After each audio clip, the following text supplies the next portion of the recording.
Assalamualaikum warahmatullahi wabarakatuh. Halo saudaraku, bertemu kembali. Menjelang maghrib ada anjuran untuk lebih mendekatkan diri kepada Allah. Rasulullah Shallallahu Alaihi Wasallam pun seperti diriwayatkan dalam beberapa hadis memberikan anjuran terkait amalan-amalan menjelang maghrib. Rasulullah menganjurkan menutup pintu-pintu rumah saat maghrib tiba.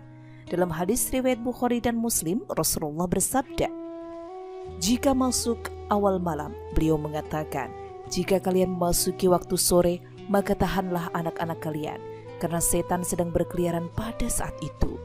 Jika sudah lewat sesaat dari awal malam, bolehlah kalian lepaskan anak-anak kalian, tutuplah pintu-pintu dan sebutlah nama Allah, karena setan tidak bisa membuka pintu yang tertutup.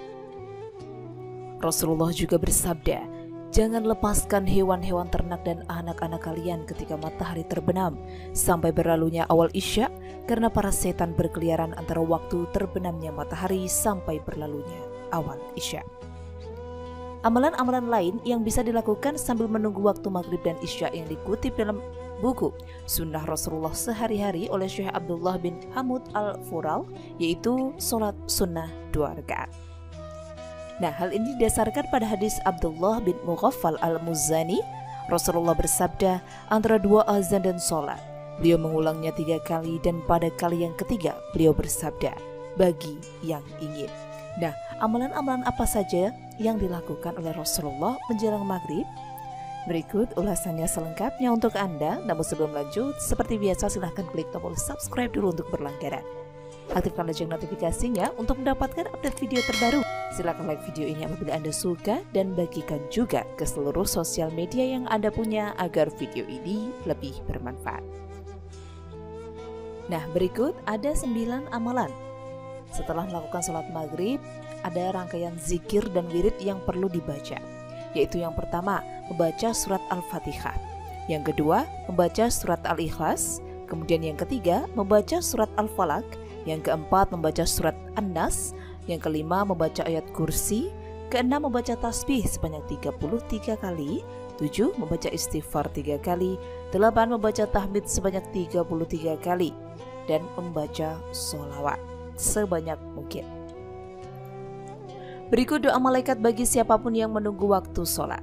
Di antara orang yang berbahagia dengan permohonan ampun dan doa para malaikat adalah seorang hamba yang duduk di masjid untuk menunggu sholat dalam keadaan berwudu.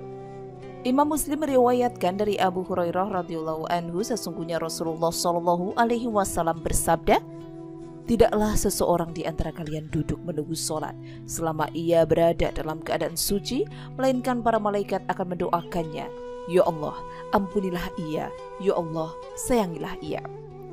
Imam Ibnu Khuzaimah juga meriwayatkan hadis ini dalam kitab Sahihnya dan memberinya judul Bab Keutamaan Duduk di Masjid dalam Rangka Menunggu Sholat, Salawat Malaikat dan Doa Malaikat kepadanya selama ia tidak mengganggu orang lain dan selama wudunya tidak batal. Allahu Akbar, sungguh sebuah amal yang sangat mudah dilakukan, tetapi pahalanya sangatlah besar. Seseorang duduk dalam keadaan berwudu untuk menunggu datangnya waktu sholat, maka seakan-akan ia berada dalam sholat dan para malaikat mendoakannya agar ia mendapatkan ampunan dari Allah Subhanahu wa Ta'ala dan kasih sayangnya. Keutamaan lain yang akan didapat oleh orang yang duduk menunggu sholat dengan keutamaan Allah Subhanahu wa Ta'ala, Rasulullah Shallallahu Alaihi Wasallam telah memberikan kabar gembira bahwasanya orang yang berdoa di antara waktu azan dan iqomah, niscaya doanya itu tidak akan ditolak. Para imam, yaitu Imam Ahmad, Imam Ibnu Khuzaimah, Imam Ibnu Hibban dan Imam Diyauddin Al-Maqdisi meriwayatkan dari Anas radhiyallahu anhu, ia berkata, Rasulullah Shallallahu Alaihi Wasallam bersabda, sesungguhnya doa yang dipanjatkan di antara azan dan iqomah tidak akan pernah ditolak. Karena itu, berdoalah. Nah, itulah amalan Rasulullah menjelang maghrib dan juga setelah maghrib yang dapat saya sampaikan. Semoga informasi ini bermanfaat dan menambah khasanah ilmu pengetahuan tentang Islam bagi Anda. Baik, demikian, sampai jumpa di video selanjutnya. Terima kasih bagi Anda yang sudah menyimak. Wassalamualaikum warahmatullahi wabarakatuh. Jangan lupa untuk tetap like, comment, dan subscribe